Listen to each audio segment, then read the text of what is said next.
Hey guys, so I wanted to take the time to talk about every nursing student's favorite subject, and that would be anatomy and physiology. I remember when I first applied to college and I was going through the prereqs and everything, I remember I looked all over online to figure out, what the trouble classes were, especially trying to figure out how to get into nursing school, what I needed to take, things like that. And I remember everybody talking about how this was the class, like that was the worst class that anyone took, as far as not, that it wasn't, entertaining or anything, just more of that there was so much work. A lot of people have described it as being as tough as, the curriculum that you see in nursing school. I'm not that far in, so I can't really say yes or no, but it definitely was tough. It was a lot of work, it was a lot of studying, but, it was also my favorite class, just because, a lot of this stuff, it really gets into the heart of what the, not so much of, what nursing encompasses, because nursing encompasses a lot of things, but it gets into the more, like the physical side to it. It gets into more of, the actual medical side as opposed to, the rest of it. But, so I wanted to share with you guys, some of the things that I did that really helped to get through the class. I managed to make it out with an A both semesters.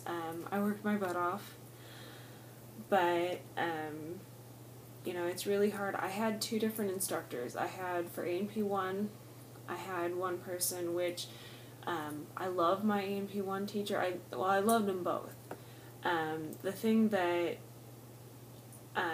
I noticed was my A&P2 teacher actually she was a lot more, she worked in the lab in a hospital. So she had a lot of experience, so she really helped prepare us for, what's to come for nursing school. She really drilled into our heads all of our lab values, which definitely, if you guys aren't in nursing school yet, definitely get to know what the normal lab values are, things like that, because that will really come in handy when it comes time. So, first off, I'm going to be honest with you guys. I didn't do any of the readings. We'll just start there. Now, I'm not saying don't do any of the readings, because for me, a lot of studying, I can't sit here and tell you how to study and have it work for you, because everybody learns differently. I am an auditory and I'm both auditory and visual learner. My best learning environment is in lecture. The ideal thing for me is to be able to have lecture notes that I can print off so that I don't have to write frantically while I'm trying to listen at the same time, because I don't know, I think everybody has trouble with that. But yeah, if I can get a lot of stuff written out, or if I can record lecture, that's another wonderful thing. If your professor will allow you to do that, record the lecture.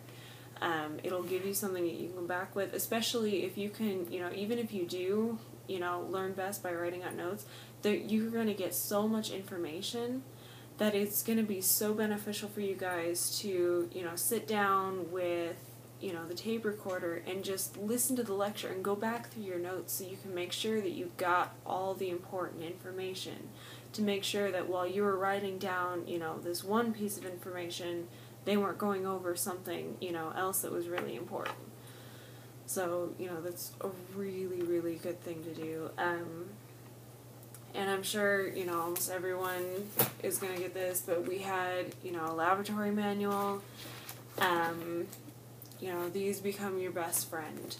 As far as, all the diagrams, things like that to learn. All the diagrams are going to be in there. It's just, it's a good learning tool. The one thing that I didn't like was, they had us fill them out in class the day that we learned them. and they wanted us to fill them out and then show them that we had them filled out and things like that. And I really, really wish that I had them to, like, right before a test, to be able to go in and quiz myself on it. I mean, that would be an excellent way to do things. And even, you know, even if you do have to fill them in, like, I still, you know, like, I cut up Post-it notes, and I put them over all the answers so that I could go through and I could, you know, kind of, you know, point and name things off, you know, right before a test or while I was studying, things like that. So it became a really good learning tool. And for us, our professor actually, we bought a packet of notes, and they had them laid out for each lecture. They had, you know, what lecture it was, and then what the objectives were. These are a really good thing to go through, especially, you know, once you get to, like, midterms or finals.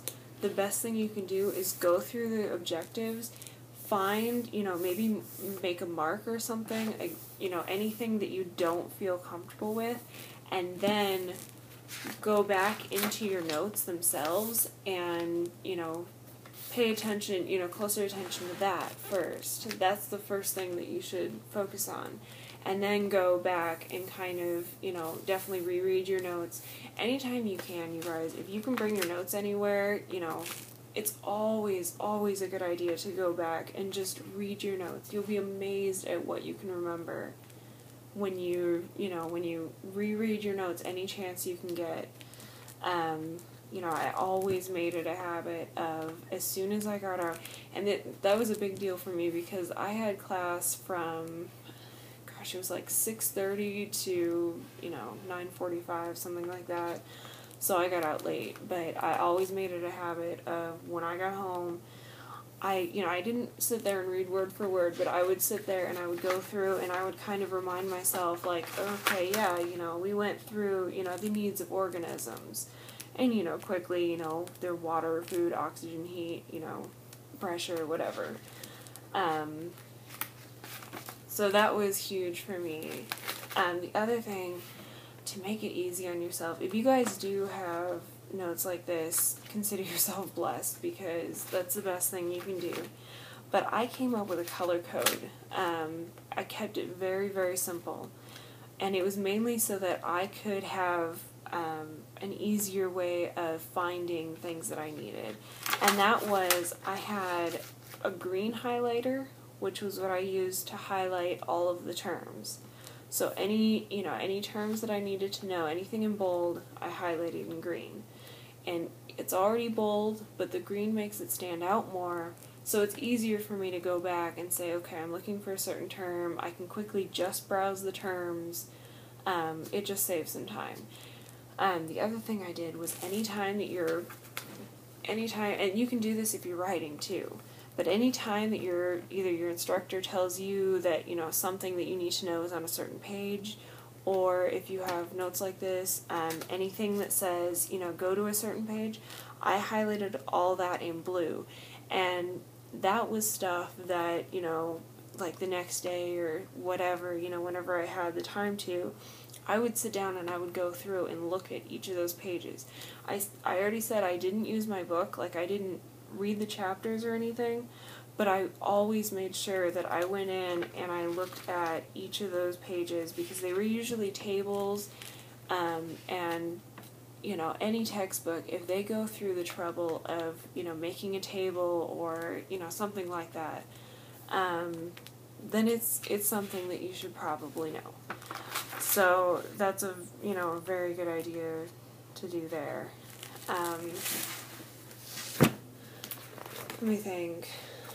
Oh yeah, and for the labs, I went through and we had online they gave us pictures, but you can also, if you don't have pictures available to you, like online or whatever, ask your professor if you can take pictures of the models. Now, some of them won't because of, I don't know if it's privacy or what have you, but it doesn't hurt to ask, and if you can take pictures,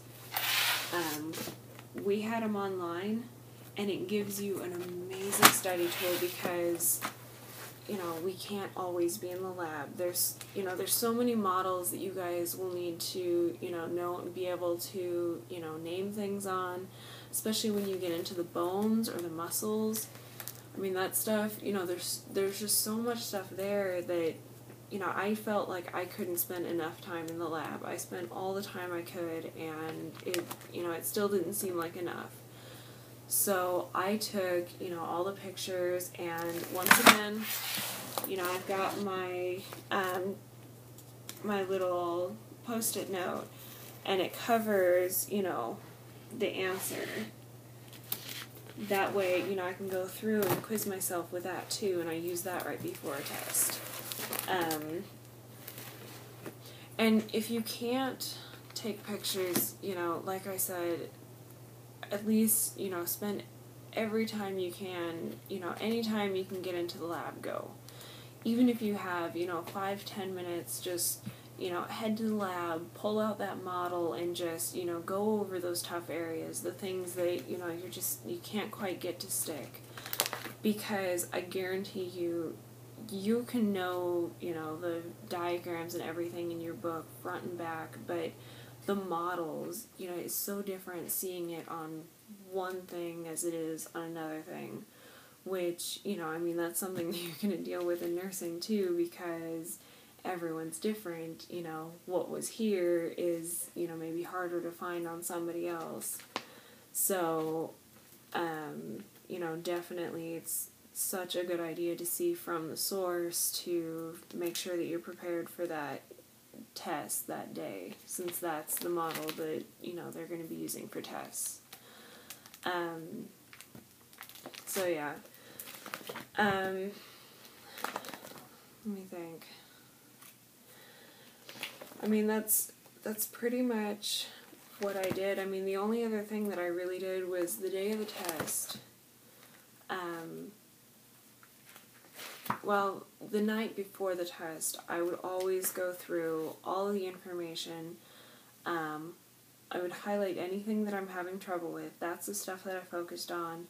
And then if I had something that I was really having trouble with, like I remember the 12 cranial nerves was a tough one for me to try to remember, because you have to remember the name of each one, and what they do, and you have to remember what number they are.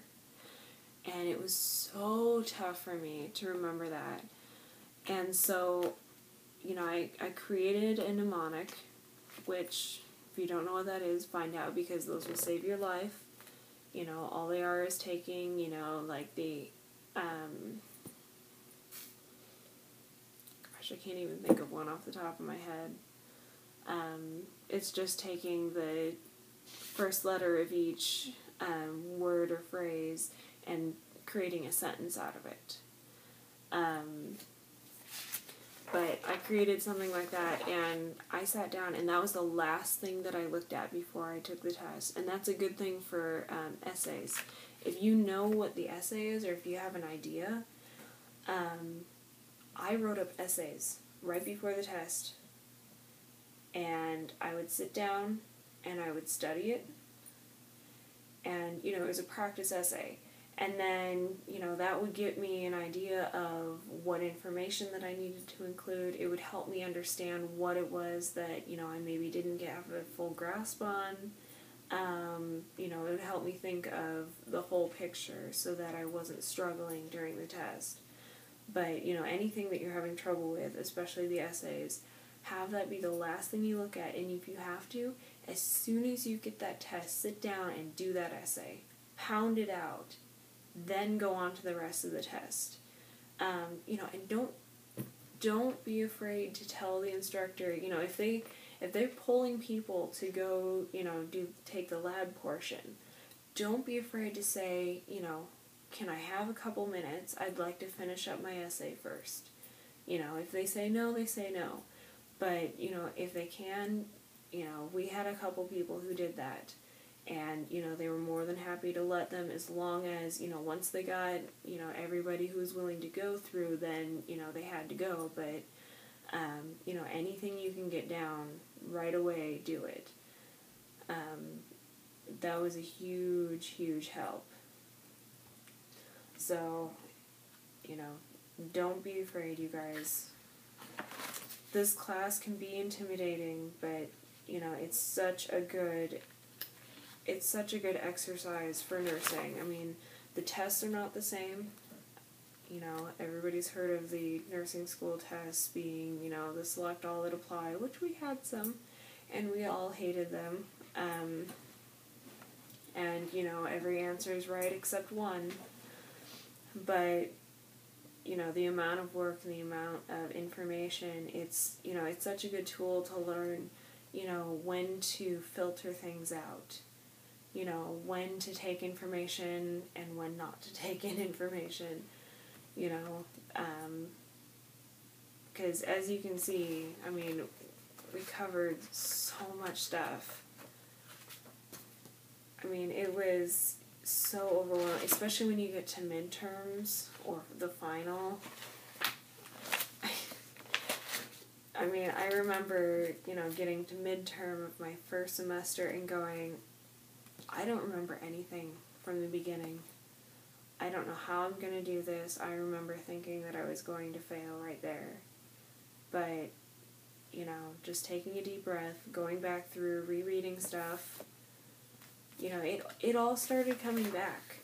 Especially if you do, everything that I told you to do. If you, keep rereading your notes, keep it fresh in your mind. That's the most important thing. There is no possible way that you can get through a chapter and have it memorized and be able to remember it by the final after that time. You have to keep going over it. It's the repetition that gets it into your head. So that's the best thing that you can do, is just keep repeating it.